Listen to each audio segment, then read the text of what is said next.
c'est la construction même de l'UE6 et notamment un point de détail qui semble vraiment vous échapper et qui est vraiment fondamental, et il y a une bonne proportion de la promotion pour qui le message n'est pas passé. Et c'est inenvisageable de laisser une promotion sans que ce message-là soit bien compris, notamment par rapport aux contractions musculaires excentriques, concentriques et isométriques, parce que c'est vrai qu'il y a eu pas mal de bêtises. Alors, par rapport à l'UE6, déjà, historiquement, vous en êtes très bien sortis. Les CC, c'est nouveau, ils vous ont aidé. Les CC, il y en a quelques-uns d'entre vous qui ont obtenu l'UE, notamment grâce au CC. Et puis, vous avez remarqué qu'il y avait des questions qui revenaient. Alors, encore une fois, et je l'ai dit ce matin à mon groupe dont je suis référent, faites-les, les annales, et apprenez les réponses absolument par cœur. Donc, qu'est-ce qu'on veut? On veut mettre le doigt sur des choses pour que vous vous y concentriez, que vous les compreniez et que vous soyez en mesure de les appliquer. Je veux dire, vous savez à travers les annales les points sur lesquels il faut intangiblement avoir une bonne maîtrise. Allez-y, allez-y. Moi, si l'UE6 est une autodictée, ça me va. Parce que si c'est une autodictée, ça veut dire que vous l'avez appris par cœur. Et ça, moi, ça me convient. Alors, les bons résultats de l'UE6, parce que globalement, les résultats sont bons, ils sont en partie dus à vous. Je pense que la majeure partie, la grande majorité d'entre vous ont bien bossé, ont bien compris, ont bien répondu aux questions, et d'ores et déjà, je vous en félicite. Je trouve effectivement que vous êtes personnellement, si on avait personnel, hein, je trouve que vous êtes une belle promotion, et je pense que la majeure partie des étudiants ici ont bien compris tout ce qui gravite autour de l'UE6 S1. Et puis, la deuxième chose qui explique que ce soit bien passé, c'est le fait qu'il y a eu notamment des QCM, et sur ces QCM-là, il y avait, mettons, les 2/3 des questions qui étaient faciles, et puis il y avait un petit tiers de questions difficiles. Et en répondant uniquement aux questions faciles, vous arriviez à la moyenne. Et donc, ça peut aussi expliquer pourquoi vous avez eu des bons résultats. Donc, en fait, les très bons étudiants, entre guillemets, sont des étudiants qui gravitent à 15, 16, il y en a quelques-uns. Je me suis demandé ce que vous pouviez espérer à partir de cette régulation-là. Alors, je vais vous expliquer comment on va faire. Je vais vous proposer de me poser des questions. Et s'il n'y a pas de questions, à ce moment-là, on reprendra quelques sujets auxquels j'essaierai d'apporter des réponses. Et entre parenthèses, n'oublions pas qu'il n'est pas impossible que je n'ai pas réponse à tout. Qui fait que c'est possible que je vous dise, écoutez, désolé, revoyez ça avec votre prof de MFM, parce que c'est très subtil comme question, et ne l'enseignant pas, j'aurai peut-être pas toutes les réponses. Alors, on commence. Parmi vous, est-ce que quelqu'un aurait une question particulière par rapport à l'examen ou par rapport au domaine UE6 en général?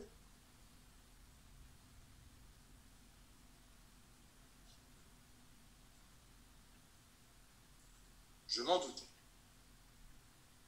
Alors, de fait, je vous propose donc une correction alors que je lance hop ça. Je vous propose une correction de votre sujet. Et ensuite, on fera un rapide PowerPoint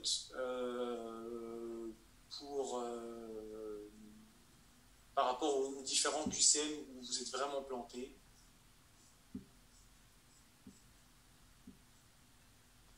Alors, le fichier ne s'ouvre pas. Ça y est, il s'est ouvert. Non, en fait, c'est un aperçu.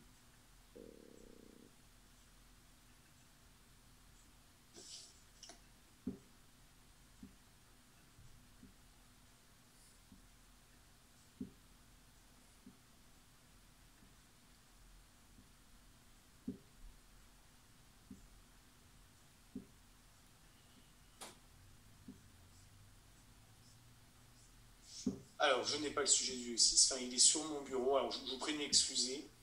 Normalement, je dois avoir d'autres versions sur mon ordi, UE6K.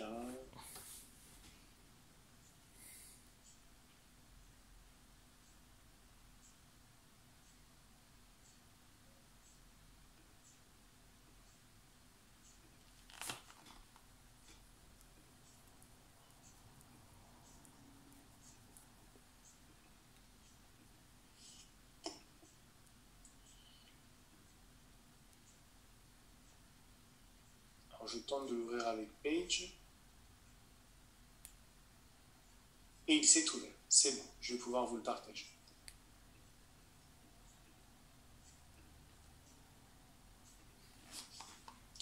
Ok, vous l'avez tous normalement? Oui, c'est bon. Alors voici le sujet. Alors le sujet, il avait pour ambition de vous faire prendre des décisions et que ces décisions vous obligent à travers les questions qui étaient en dessous, et ben, vous adapter à ça. Et ça, c'était noté. C'est-à-dire que s'il n'y avait pas la cohérence entre la question 1, la question 2 et la question 3, vous perdiez des points. En gros, là, vous deviez écrire la manière de faire de l'agonio active dans le plan sagittal et le plan frontal. Le plan horizontal avait été supprimé parce que la question paraissait un petit peu longue.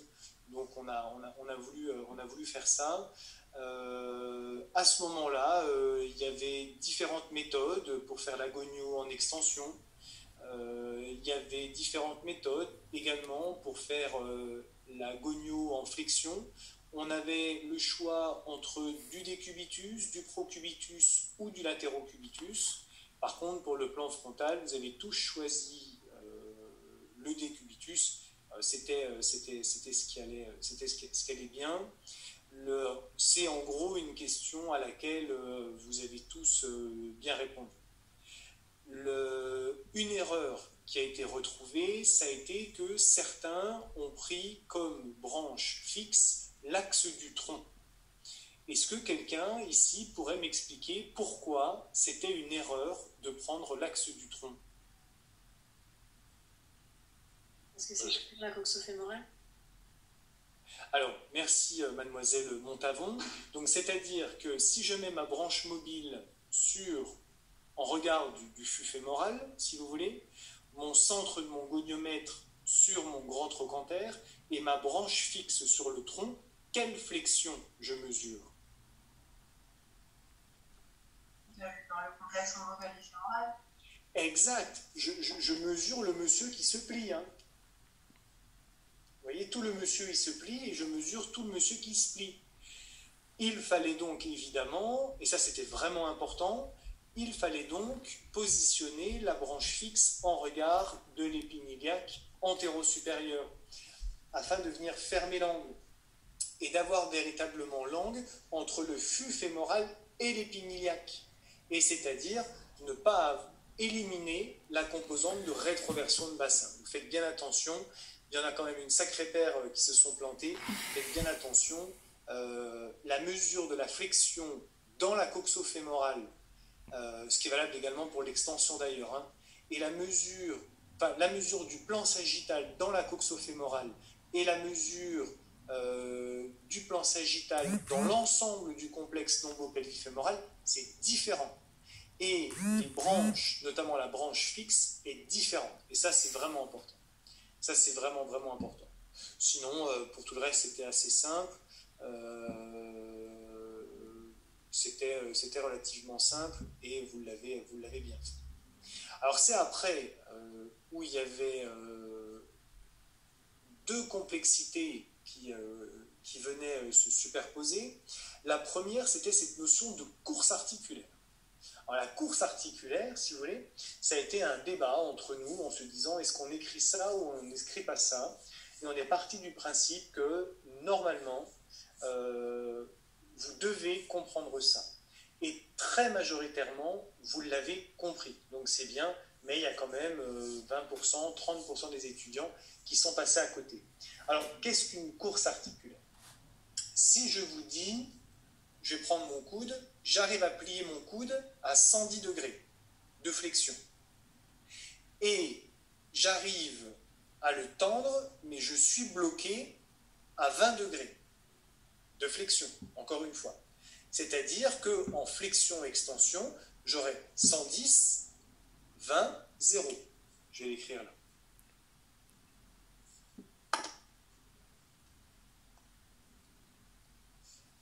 Alors, ouais. Alors, j'ai les conversés. Alors, les conversés, je préfère que vous preniez la parole, parce que sinon, moi, ça me coupe. Donc, n'hésitez pas, vous, à prendre la parole, parce que moi, je n'ai pas la boîte conversée qui apparaît comme je partage mon écran. Et c'est mademoiselle Loger, dont on a parlé ce matin. Elle a raison de me prouver qu'elle avait bien compris. Donc là, si vous voulez, on est sur une flexion active de coude. D'accord? Donc, au passage, c'est bien ça, la cotation de Brunner, si vous voulez. C'est-à-dire que toute autre forme était mauvaise. Par exemple, si je marque flexion et je marque 110 degrés, et là, je marque extension moins 20 degrés. Vous voyez, en gros, ça reprendra un petit peu de Brunner. Ça, c'était faux. Hein. Là, c'était 0 point. Hein. Parce que ça veut rien dire. C'est très mal fait. Donc, ici, là, j'ai combien de degrés de course articulaire? 90 degrés. Exact. Ici, on a 90 degrés de course articulaire. La course articulaire, si vous voulez, c'est vraiment l'angle que fait, peu importe là où ça commence, peu importe là où ça finit, c'est vraiment l'amplitude. Donc ça, c'était une première difficulté parce que la course articulaire, c'était peut-être pas une notion qui était claire pour tout le monde. Il fallait le comprendre et quand même, largement, majoritairement, vous l'avez compris. Et la deuxième difficulté de cette question-là, c'était le 110 degrés. Alors, maintenant, je vous interroge à vous, ce 110 degrés-là, qu'est-ce que vous en avez pensé quand vous l'avez vu? Pourquoi ce 110 degrés, c'était quand même assez piégeux? C'est physiologique. Alors, qu'est-ce qui est physiologique? D'avoir 110. De quoi? Dans le plan sagittal, entre flexion et extension. Bah oui, mais pourtant, vous voyez... Dans la coxofémorale, on reste dans la coxofémorale. Vous voyez, pourtant l'énoncé suggère qu'il y a un défaut d'amplitude. Alors, comment il y avait... Et c'est marqué en passif dans Oui. l'énoncé. Et la goniométrie, je crois qu'elle a été faite en actif dans le sujet. Il y avait deux manières de traiter ce 110 degrés. Alors, est-ce que quelqu'un pourrait me donner, lui, comment il l'a compris et comment il l'a fait? C'était quoi? C'était 110 dans la coxo? C'était 110 dans le complexe? Ou est-ce que c'était une bizarrerie de la patiente?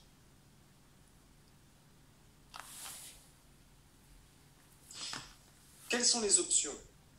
Ici, on rencontre la flexion et l'extension dans la coxofémorale. Alors, tout à fait. On aurait pu parfaitement imaginer que cette ligne-là, par exemple, avait une extension de coxofémorale particulièrement importante et une limitation en flexion. On pourrait imaginer 30 degrés d'extension dans la coxofémorale et on n'aurait eu que 80 degrés de flexion. Vous voyez, 80 degrés de flexion et 30 degrés d'extension. Ou à l'inverse, on aurait pu parfaitement imaginer 110 degrés de flexion dans la coxo avec une norme contralatérale qui serait de 130 et donc un déficit de 20. Tout ça pour dire, si vous voulez, qu'il n'y avait pas une manière d'interpréter ce chiffre-là. Vous pouviez l'interpréter comme vous voulez, exactement comme le plan frontal. Certains ont mis 40, 0, 0. Il n'y avait pas d'adduction, par contre, il y avait 40 degrés d'adduction. Et puis, certains ont mis 20, 0 et 20. 20 degrés d'abduction et 20 degrés d'adduction. Tout était possible. Il fallait simplement que ça soit plausible, que ce soit fait à la façon de Brunner, et que peu importe les amplitudes que vous ayez écrites, il y ait eu une cohérence entre le côté sain et le fait qu'on retrouvait véritablement un débattement de 110 au niveau du plan sagittal et un débattement de 40 au niveau du plan frontal. Vous en êtes moins bien sorti que sur la première question, pour être très honnête avec vous. La norme, bien sûr, c'était la coxo-fémorale contralatérale, et je pense que les seuls qui n'ont pas eu les points sont ceux qui ont simplement été trop vite et ont oublié de l'écrire. Mais globalement, il n'y a pas eu de bêtises là-dessus. Il y a eu 95% qui l'ont écrit et puis 5% qui ont dû l'oublier, tout simplement. Malheureusement, on n'a pas les points. Et puis arrivé un petit peu le gros dossier. Alors le MFM, il y en a certains, ils ont pris le pari, ils ont chanté la question, ils se sont dit, je serai noté sur 15, pardon, pourquoi pas, mais c'était dommage. Alors on va réfléchir par rapport à ces deux plans-là. Alors, au niveau des muscles en EMFM qui étaient attendus, je crois qu'en tout, j'avais fait le point avec Karine Muller, et en tout et pour tout, vous pouviez arriver à 11 muscles. En tout. Il me semble que c'était un chiffre comme ça. Je les ai écrits dans mon bureau, si vous voulez, j'irai vous les chercher. Et vous aviez la totalité des points, par rapport à ça, je veux dire, à partir du moment où vous en mettiez à peu près 7. Vous voyez ? C'est-à-dire que si on avait les 7 muscles principaux et que vous ne rentriez pas dans les détails, enfin on ne demandait pas les 11, il y avait 11 en tout de possible, et on n'allait pas jusque-là. Parce qu'après, si vous voulez, c'est quand même compliqué, et puis ça dépendait de comment on positionnait le flux fémoral, enfin ça aurait été trop complexe. Donc si vous voulez, vous aviez une marge de manœuvre. On va prendre ici le plan frontal. Alors, si je suis en décubitus, donc là, j'ai les abducteurs d'un côté et les adducteurs de l'autre. Vous voyez ma souris, hein ? Ouais, je vois au pied du chef, c'est bien. En décubitus, la norme ici, elle va être de, mettons, 40, 0, 15. Ok ? C'est classique. Ici, j'ai 40, 0, 0. Je suis en décubitus. À combien je cote mes abducteurs?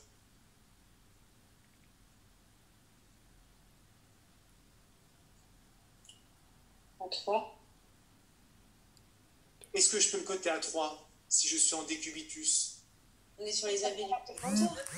On n'a pas la pesanteur. On a pas. Donc ici, la cotation minimale, c'était 2 et non 3. Parce que ici, là, quand j'ai proposé,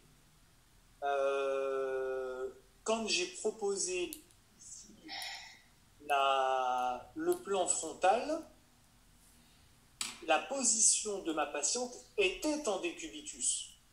J'ai obtenu le chiffre de 40 en actif. J'ai donc la totalité de l'amplitude sans pesanteur. Le maximum que je peux lui attribuer, c'est 2. Je ne sais pas, contre pesanteur, ce que ça aurait donné. Ici, là, au niveau des adducteurs en décubitus à 0, c'est quoi le minimum que je peux attribuer à ma patiente? 1. 0. Même 0, ouais. Même 0. Même 0. Alors, en toute transparence avec vous, que vous ayez écrit 0 ou que vous ayez écrit 1, vous aviez des points. Hein, on n'a pas non plus tortillé, mais en gros, dans l'absolu, c'est 0. À partir du moment où vous n'avez pas la preuve, à aucun moment c'est stipulé que vous percevez une contraction musculaire, après ce serait quand même assez saugrenu que les abducteurs soient à 2 et que les adducteurs soient à 0, c'est pas possible. C'est beaucoup plus probable qu'ils soient à 1, donc on laissait passer 1. Et là, si on reprend cet exemple-là, alors là, vous voyez, du coup, on va changer un petit peu le truc par rapport à la norme. Hop, 15. Et là, on va mettre 25. À ce moment-là, ici, là, je suis à combien? Mon 25, là, d'abduction. 2 moins. 2 moins, ouais. De moins, de plus. Est-ce que vous pouvez m'expliquer la différence entre 2 moins et 2 plus? Bah, 2 moins parce qu'il fait plus de la moitié. Il ne fait pas la cotation 2 dans toute l'amplitude. Mais par contre, il fait plus de la moitié de l'amplitude quand même. Donc, vous lui attribuez 2 moins. Ouais. Vous êtes certain? Les Non, autres? plus, En plus, non? de plus. Non, ouais, moi je suis d'accord avec Isabelle, 2 moins. Oui, ouais. 2 moins, c'est pas l'amplitude 2. Si on part sur 2 mondes, il ne faut pas qu'ils soient en décubitus, je crois. Parce que c'est la cotation supérieure. Alors, il a 40. Donc, où se situe la moyenne? Attends. On est au-dessus de la moyenne.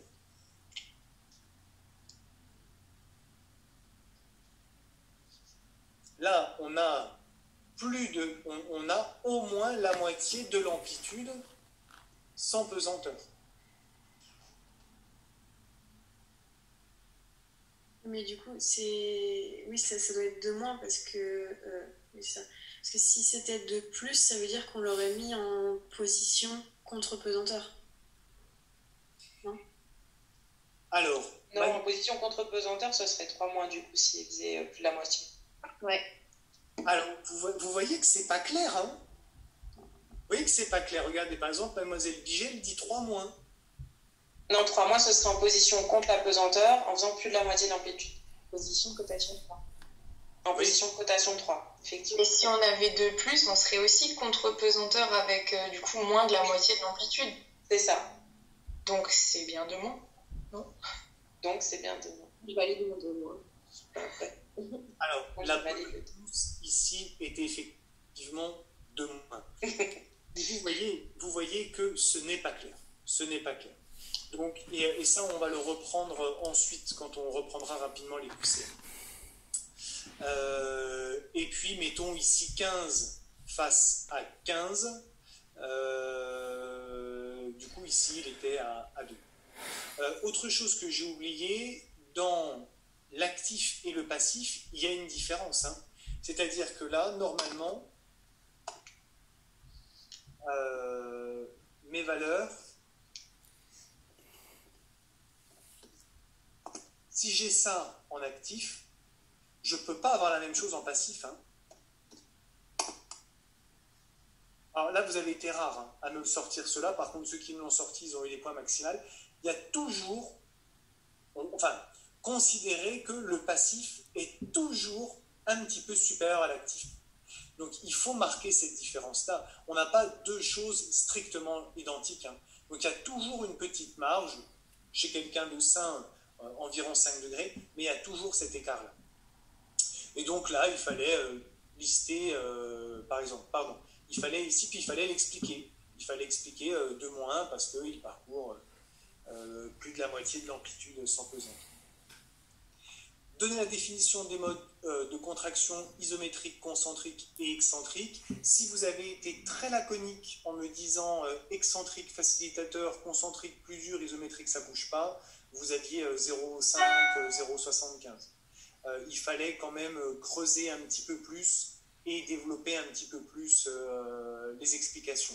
Mais en général, ça s'est bien passé. Alors ça, franchement, sans déconner, c'était un énorme piège. En fait, ce n'était pas un piège. Je voulais savoir précisément qui n'avait pas compris ça. Et je suis bien content qu'on soit là pour mettre les choses au clair. Non, une contraction concentrique n'est pas systématiquement associée à de l'excentrique des antagonistes. Dans le cadre de mouvements complexes, pourquoi pas? Mais dans le cadre de mouvements simples, absolument pas. Je suis bras ballants. Je vais venir réaliser une flexion de coude. En aucun cas, j'ai de l'excentrique de mon triceps. l'étirement que subit mon triceps n'est que passif. J'ai un tonus de base parce que je suis vivant. Donc il n'est pas à 0 à l'électromyogramme. Il y a un petit jus, mais c'est un jus, c'est la vie. Vous voyez, c'est la vie qui passe dans mon muscle. Mais il n'y a pas de contraction statique. Il n'y a pas de contraction excentrique. Maintenant, je vous accorde que si vous me donnez une raquette de tennis et que je vais faire un match de tennis, si vous voulez, là, je ne dis pas que certains de mes mouvements, que je vais vouloir extraordinairement fin, extraordinairement contrôlé, très piloté pour vraiment affiner ma proprioception, affiner mon contrôle moteur. C'est pas impossible, si vous voulez, que si à un moment mon biceps est lancé trop rapidement, il n'est pas impossible que mes triceps enclenchent un petit peu de l'excentrique pour vraiment, vous voyez, arriver à la vitesse idéale sur des mouvements relativement complexes, sur des mouvements d'une banalité affligeante. Vous êtes assis, vous tendez la jambe, on ne peut pas parler d'excentrique des ischio-jambiers. On est vraiment pur sur du concentrique, du quadriceps ou du biceps. Donc la réponse était non. 6. Donnez un exemple et expliquez comment vous feriez pour réaliser un renforcement musculaire des muscles ischio-jambiers sur le mode excentrique. Vous avez été les 2/3 à me proposer un exercice, j'ai peur de dire une bêtise, le hamstring, non? Nordic hamstring. Le Nordic hamstring, ouais. Ça m'a pas tellement plu que vous me proposiez ça, parce que c'est un exercice qui est très complexe au niveau de sa réalisation et qui fait appel à énormément de choses, vous voyez, et on ne peut pas, si vous voulez, c'était pas l'exemple le plus adapté. Alors effectivement, oui, il y a de l'excentrique des ischio-jambiers à un moment précis, quand le gars il se casse la tronche en avant, je suis d'accord avec vous. Vous aviez des points, mais sincèrement, vous en aviez que 2. Si vous vouliez les 3 points, il fallait faire plus simple pour le coup. Et typiquement, patient en procubitus. D'accord. Ici, je proposais, donc il est en procubitus, je fléchissais les genoux et simplement, j'applique une résistance et je gagne. Retour en passif. J'applique une résistance, mon patient freine, et je gagne. Autre chose, encore plus simple, mon patient est comme ça, et je lui dis de redescendre ses jambes le plus doucement possible. À ce moment-là, c'est quoi la résistance si je lui demande de descendre ses jambes le plus doucement possible? La pesanteur. La pesanteur. La pesanteur, si vous voulez, elle fait tomber mes jambes. Poum. Donc là, c'est pas... Si la pesanteur agit de manière pure et que mes jambes tombent, c'est pas concentrique, c'est pas excentrique, c'est pas isométrique, c'est passif. Mes jambes tombent. Et si mes jambes, elles tombent à une vitesse, alors je vous dis n'importe quoi, de 5 km/h, si vous voulez, c'est passif. Si mes jambes tombent à une vitesse supérieure de 5 km/h, ça devient quoi?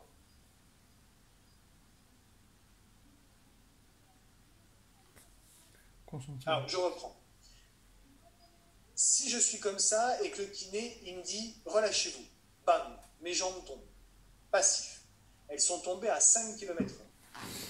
Si je suis procubitus, genou fléchi, et que le kiné me dit « faites descendre vos jambes à 2,5 km/h », qui bosse comment? Les ischio-jambiers en excentrique, justement.